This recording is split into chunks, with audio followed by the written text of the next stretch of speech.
Hai adik-adik, ini Aunty Roslyn dan saya ada cerita menarik untuk kamu yang bertajuk Hidup Kembali. Ayat hafalan hari ini diambil dari Pengkhotbah 4 ayat 10.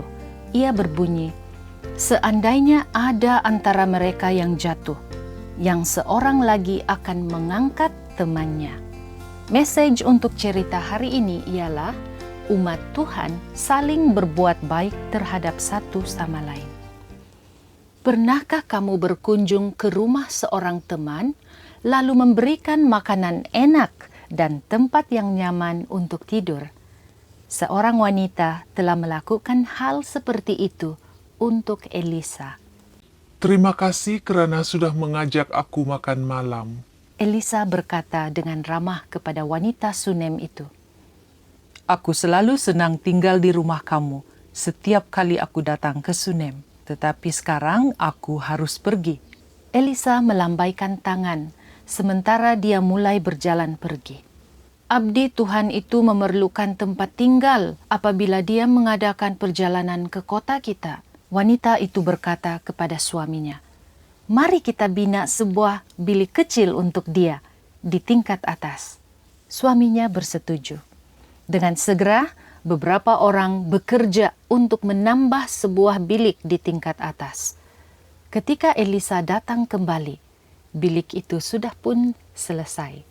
Betapa menyenangkan untuk mempunyai satu tempat untuk beristirahat. Suatu hari, sementara beristirahat di bilik barunya, Elisa menyuruh pelayannya Gehazi untuk pergi kepada wanita itu. Tanya wanita itu apa yang dapat aku lakukan sebagai tanda terima kasih untuk dia. Kata Elisa. Tetapi wanita itu berkata bahwa dia telah mempunyai semua yang dia perlukan. Aku tetap ingin melakukan sesuatu untuk wanita itu. Elisa berkata kepada pelayannya. Dia tidak mempunyai anak lelaki. Gehazi mengingatkan tuannya.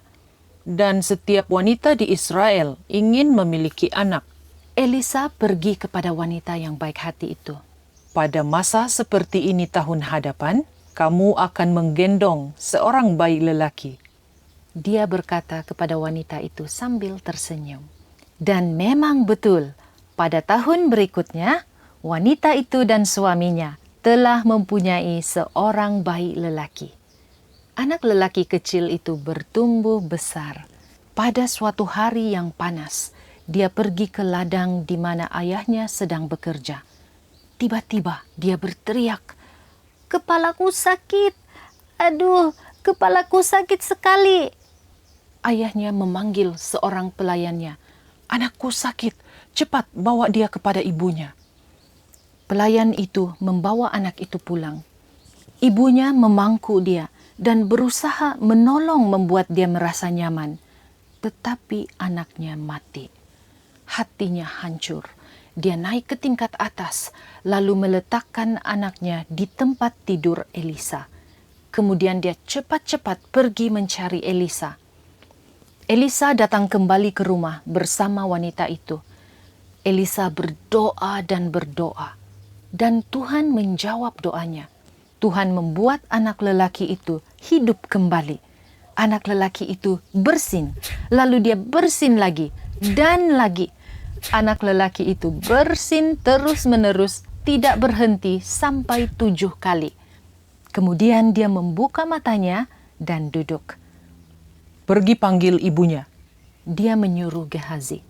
Gehazi cepat-cepat memanggil ibu anak lelaki tadi. Ibunya datang berlari. Dia melihat anaknya sedang duduk. Dia menggendongnya, dia memeluknya dan menciumnya dan memeluknya kembali berkali-kali. Dia berterima kasih kepada Tuhan kerana telah memberkatinya. Wanita Sunem itu telah menjadi satu berkat bagi Elisa. Tetapi Tuhan telah lebih memberkati wanita itu. Dia telah memberikan ibu itu anak lelaki yang sama 2 kali.